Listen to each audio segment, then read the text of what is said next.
Hello అండి. అందరికీ నమస్కారము. మమతల కోవెలకి స్వాగతము. నేను మీ లక్ష్మిని. మరొక వ్లాగ్‌తో అయితే మీ ముందుకొచ్చేసాను. ఈ వీడియో తీసి జూన్ మంత్‌లో మేము తిరుపతికెళ్ళే ముందు ఆహ్, ఇంట్లో లక్ష్మీ గణపతి హోమం పెట్టించుకున్నామనమాట. సో, నెలకు ఒక్కసారి సంకట చతుర్దశి వస్తుంది గదా! అలాగే సంవత్సరానికి ఒకసారి ఖచ్చితంగా బుధవారం రోజు వస్తుందనమాట.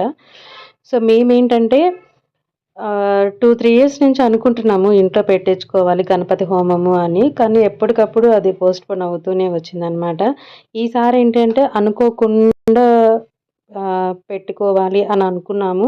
ఈలోపే కరెక్ట్‌గా అదే రోజు సంకట చతుర్థి రావటము, పంతులు గారు మంచిదమ్మ చేయించుకోవటం అననంటే ఇంక లేట్ చేయకుండా వెంటనే ఆ రోజు లక్ష్మీ గణపతి హోమం చేయించేసుకున్నాము. మళ్ళీ నెక్స్ట్ వీకే అమ్మాయి హైదరాబాద్ కూడా వెళ్ళిపోతుందనమాట. ఇక తను ఉన్నంత వరకు చేయించుకుంటే మంచిది. తను వెళ్ళిందంటే మళ్ళీ ఇప్పుడల్లా హైదరాబాద్ నుంచి రారు అని చెప్పైతే గణపతి హోమం స్టార్ట్ చేయించాం. గణపతి హోమము బుధవారం రోజు చేయించుకున్నాము. ఆ నెక్స్ట్ డే మార్నింగ్ అమ్మాయి వాళ్ళ అత్తగారింటికి వెళ్ళిపోయింది. గురువారం రోజు సాయంత్రానికి మేము తిరుపతి బయలుదేరి వెళ్ళామనమాట. యాక్చువల్లీ లాస్ట్ ఇయర్ వెళ్ళాల్సింది. పాప ప్రెగ్నెంట్ అని చెప్పి మేము వెళ్ళలేదు. అయినా గాని ఆ స్వామివారి పిలుపు ఉంటే మనము మనం ఆగాలన్నా ఆగలేము. వెళ్ళాలన్నా వెళ్ళలేము. సో, ఇది నాకైతే కంపల్సరీగా ఇది రెండోసారి నాకు అనుభవం అనమాట. అంతకుముందు 6 ఇయర్స్ వరకు తిరుపతికి ఎవ్రీ ఇయర్ వెళ్దామని ముడుపు కట్టటము, వెళ్ళకుండా ఆగిపోవటం ఇలా జరిగిపోయింది. ఇంక లాస్ట్ ఇయర్ కాకుండా అంతకుముందు ఇయర్ అయితే ఇక స్వామివారి పిలుపొచ్చేసింది. కాలినడకన వెళ్ళాము. ఇంకా అక్కడి నుంచి స్వామివారి కట్టిన ముడుపులన్నీ గూడా స్వామివారికి చెల్లించేసుకున్నాననమాట. ఇక లాస్ట్ ఇయర్ మాత్రం అమ్మాయి ప్రెగ్నెంట్ అండి. డెలివరీ అవ్వటం వల్ల వెళ్ళటానికి కుదరలేదు. సో, ఈ ఇయర్ ఖచ్చితంగా వెళ్ళాలి అనుకున్నాము. ఇంకా అలాగే ఆ గణపయ్య అనుగ్రహం ఇన్నాళ్ళకి మా మీద కలిగి మేము కూడా గణపతి హోమం గూడా పెట్టించుకున్నామనమాట.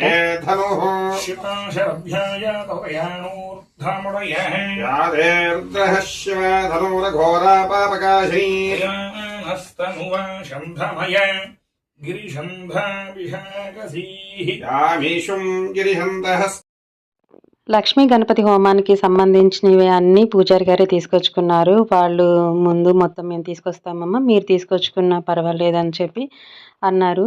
ఒకటి మనం తెచ్చి మళ్ళీ ఒకటి గుర్తుండకెందుకని స్వామివారిని వాళ్ళనే పంతులు గారిని అన్నీ తీసుకొచ్చుకోమంటే వాళ్ళే తీసుకొచ్చారు. ఆఖరికి స్వామివారికి ఉండ్రాళ్ళు కూడా వాళ్ళే చేశారు ప్రసాదంగా.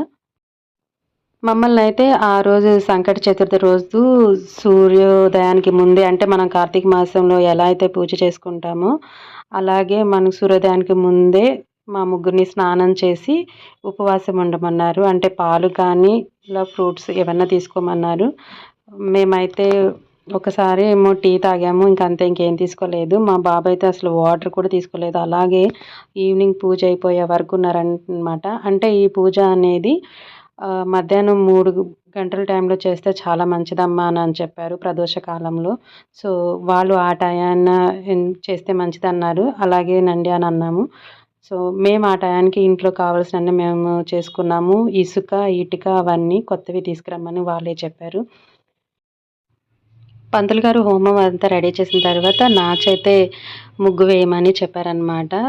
ముగ్గు కూడా ఆఖరికి ఆ ముగ్గు పిండి, బియ్యపు పిండి గూడా పంతులు గారు వాళ్ళే తీసుకొచ్చారు. అన్నీ వాళ్ళే తీసుకొచ్చారు. మేమేమీ తీసుకురాలేదు.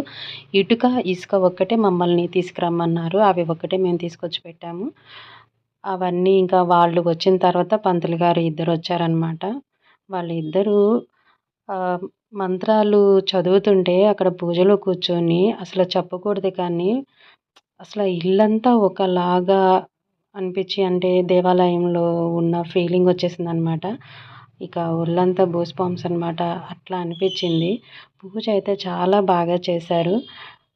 నేననుకున్నాను ఇంకా ఇల్లు మొత్తం బాగా పొగ ఎక్కువైపోతుందేమో, అందులో మధ్యాహ్నం టైం కదా! ఎండ బాగా వస్తుంది. ఆ సెగకి చిన్న బాబున్నాడు.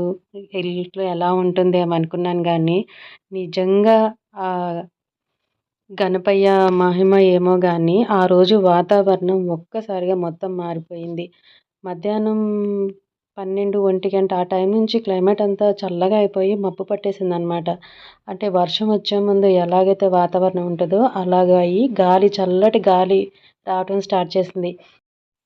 పూజ అంతా పూర్తయిపోయిన తర్వాత పంతులు గారు వాళ్ళకి ఇద్దరికీ వస్త్రదానం, ఇంకా సంభావన అవన్నీ ఇచ్చాము. వాళ్ళ ఆశీర్వాదం తీసుకున్నాము. వాళ్ళు వెళ్ళిపోయిన తర్వాత అంటే వాళ్ళు వెళ్ళేటప్పుడే మాకు కావాల్సిన ప్రసాదం, కుడుములు కొంచెం తీసుకొని మిగతావన్నీ ఆ రోజు బుధవారం కదా! గుళ్ళో పంచిపెడతామన్నారు. అలాగే ఇచ్చి పంపించేసాము.